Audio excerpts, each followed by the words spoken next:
Welcome back to V8 Extra. The sign says it all. We are very privileged to be in here. This is the engine department. There's the engine assembly area. Look at that, it's like a hospital in here. But what I want to show you is the dyno cell.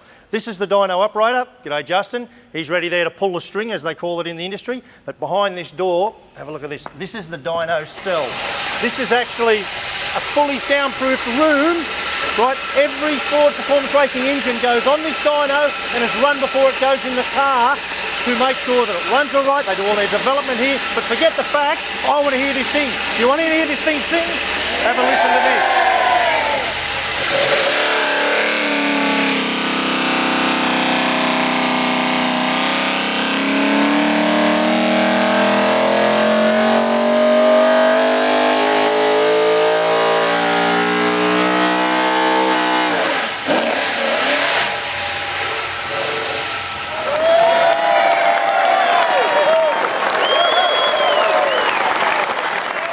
Welcome to the inner workings of FPR, Ford Performance Racing on V8 Extra. I've taken you in here to the composite room. Great piece of apparatus in here.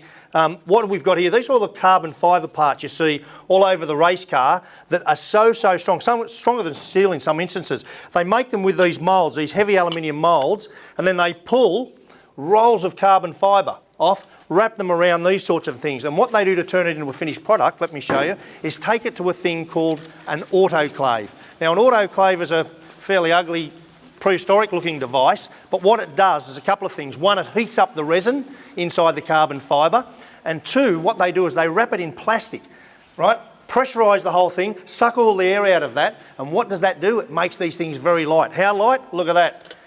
56 grams. Now that Neil Crompton's 50, I bet they wish he could wrap him in carbon and throw him in there.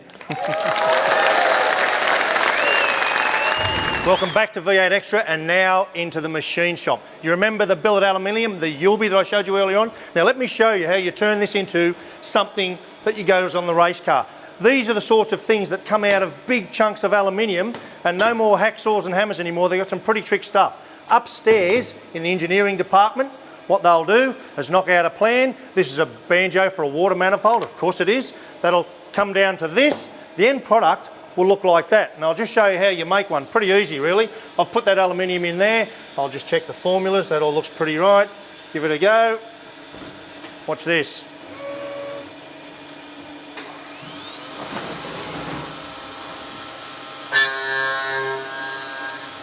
Look at that swarf. That's called making swarf. Very, very cool.